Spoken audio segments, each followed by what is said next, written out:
and both were playing their games the same time. I mentioned yesterday on the show. Right. I can't remember the last time we had these two play that game the same time.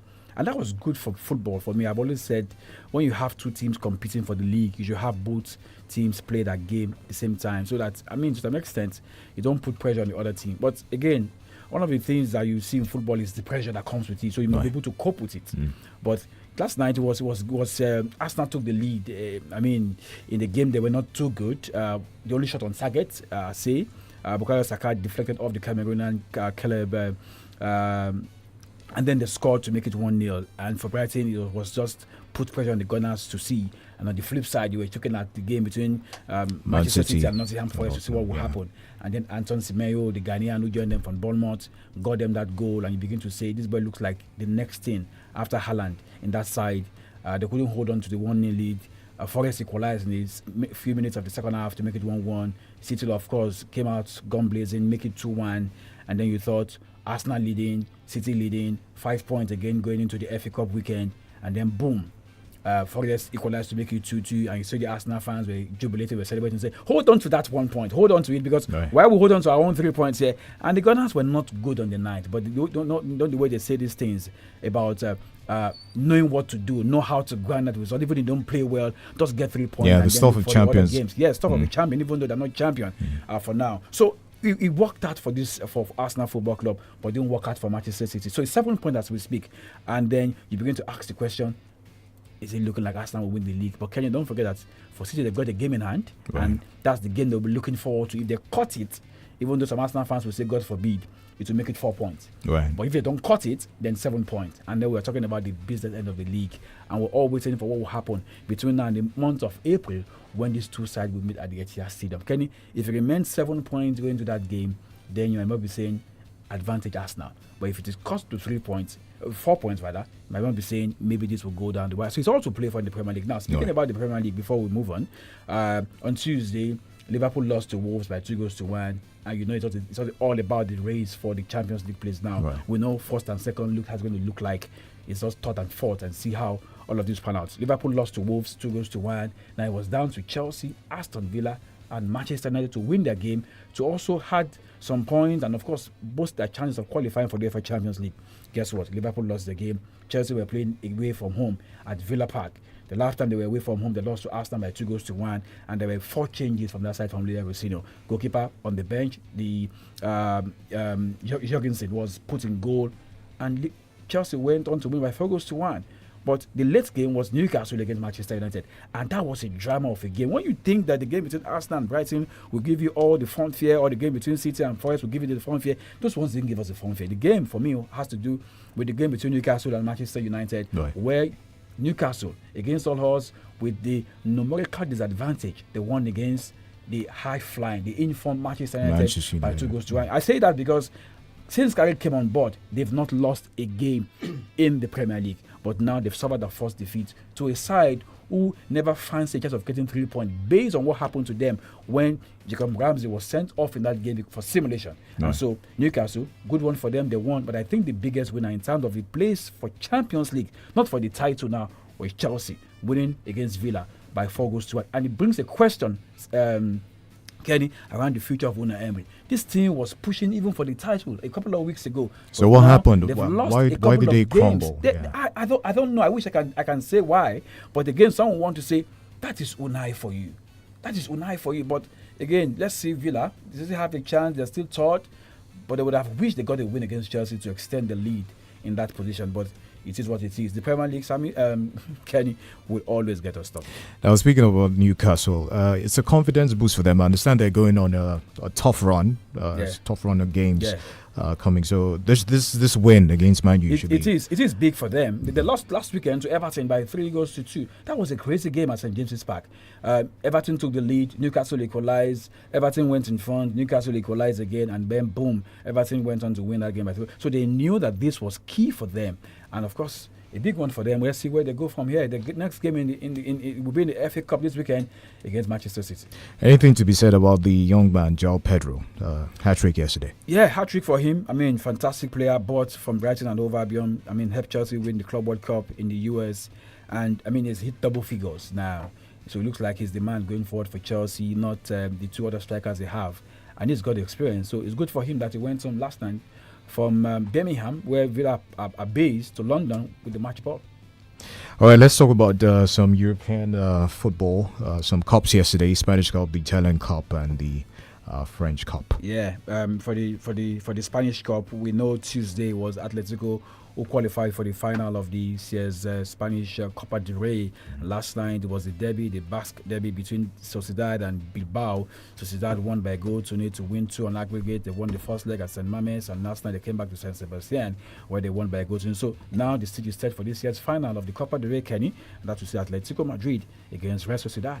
So the other cup games, like you mentioned, quickly in Italy, Lazio 2-2 against Atalanta. That's the first leg. Second leg coming up in a couple of days. We saw what happened on Tuesday. Como also played at the goalless draw against Inter Milan. So these 2 semi-final games still open for 2 teams. The Coupe de France, Lorient, they lost with Tunis. That ended on penalties before the Nice got the win. The side from southern France and Olympique Marseille and Toulouse ended 2-2 after full time. But Toulouse won on penalty against Olympique Marseille in that game. So that's in terms of cup games. But in terms of league games, there were 1 league game yesterday in Spain and of course in Germany.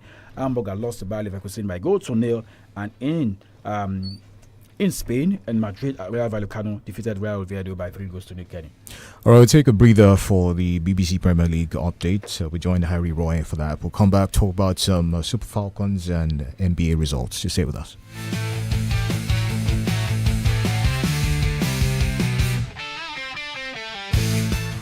BBC Premier League update from the home of Premier League football. Hello, I'm Harry Roy at the BBC Sports Centre. Arsenal now have a 7-point lead at the summit of the Premier League after they beat Brighton 1-0 at the Amex, and Manchester City drew 2-2 at home with Nottingham Forest. Elliot Anderson's brilliantly curled finish 13 minutes from time stole a crucial point for relegation-threatened Forest at the Etihad. Gives us a massive boost, you know. We've got some obviously games coming up that we would like to take 3 points in, so gives us that little bit more confidence, you know, going into these games. For the Gunners, though, they now know the title is back in their hands, and here's their boss, Mikel Arteta. Very, very happy because it's a very difficult place to come, and when you're playing the amount of games that we're playing and a team demands you everything that Brighton does, every time you have to come here, we knew that was going to be a long and a tough night. Now, West Ham sealed a vital 1-0 victory at Fulham. They're now only inside the bottom 3 on goal difference after that winner from Crescencio Somerville. Elsewhere, Manchester United suffered a blow in their quest to qualify for the Champions League after they lost 2-1 to Newcastle, who played the entire second half with 10 men. Willisula came off the bench to score a 90th minute winner at St James's Park, which has condemned Michael Carrick to a first defeat in charge of United. Chelsea, though, took full advantage of them dropping points in the race for those Champions League spots with a 4-1 win at Aston Villa. Jean Pedro scored a hat-trick in that one after they came from behind to seal a statement victory. And for more football news from the BBC, go to bbc.com/football. BBC Premier League update from the home of Premier League football. All right, great to know that you're still there. 32 FM 94.9, Scoreboard in 15. We're talking Super Falcons now. We understand that there's some uncertainty surrounding WAFCON. Peter, you want to take us through that? I wish I can say something very certain, Kenny. I'm really disappointed this morning. You have to check all through yesterday to see maybe CAF release a statement. You keep checking your mail to see maybe probably they got some correspondence just to know where we are in terms of WAFCON. And I heard a few things from South Africa, from their media, saying this year's WAFCON might not happen in Morocco. And the South Africans keep saying they're open to hosting it. They've got stadiums, facilities that can help them ensure that this happens. And so we wait to see what CAF will do. There's so much in terms of conspiracy theory around why this is not happening now, why Morocco is holding everyone. I don't want to say holding us hostage, but this is not good for African football. The South Africa head coach, maybe we'll play that in the afternoon.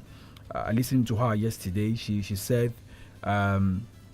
it's like CAF don't really regard women's football. If this was men's football, we won't be talking about this. Can you just imagine in your head, this is African competitions for men, and you don't have ethnic confirmation, The media guys who put in accreditation, who want to go cover it, don't even have a mail telling them if their accreditation have been passed, how they can go ahead and process their visas and all that. Right. It's not happening, and we just how many weeks. So how do you get sponsors or brands to, pay the bills for you to go cover it? So it's a whole lot, and it doesn't look good for women football, and it doesn't speak well the way things are being run as we speak. They're not sure yet. The girls also are not sure what becomes of them. Our girls were involved in the friendly game against Cameroon the last couple of days, and now the girls will be saying, do we go back to club football? Do we go on vacation? Where do we go from here?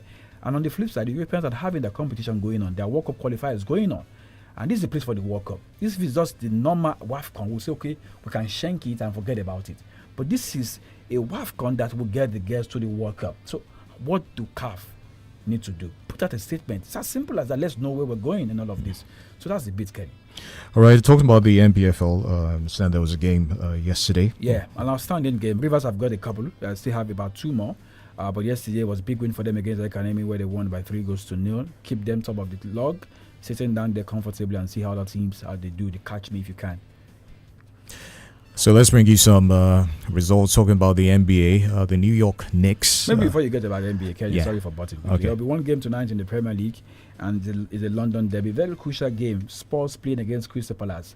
Based on the result of games yesterday, West Ham won against Fulham by 0-0. West Ham and Nuno are trying to get the result anywhere they can get, and also look for favor as well for them to escape relegation. So this is now so important for Spurs tonight. Ugo Tudor will have to do everything he can, humanly possible, positively, for him to get a result against the Crystal Palace side who play good football, and they also take a look at what happened to them over the weekend where they lost to United by 2-1.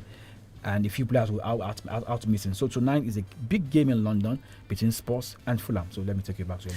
All right, some of the results there. New York Knicks versus Oklahoma City Thunders. That one was 103-100, of course, in favor of Oklahoma City. Boston Celtics versus Charlotte Hornets. That was 118-89 in favor of Charlotte Hornets. And take one more. Memphis Grizzlies versus Portland Trail Blazers. That was 114-122 in favor of the Memphis Grizzlies. All right, we have to go now. Thank you very much for joining us. Peter, it was great doing this with you. Thank you, Kenny. My name is Kenny. Catch you later.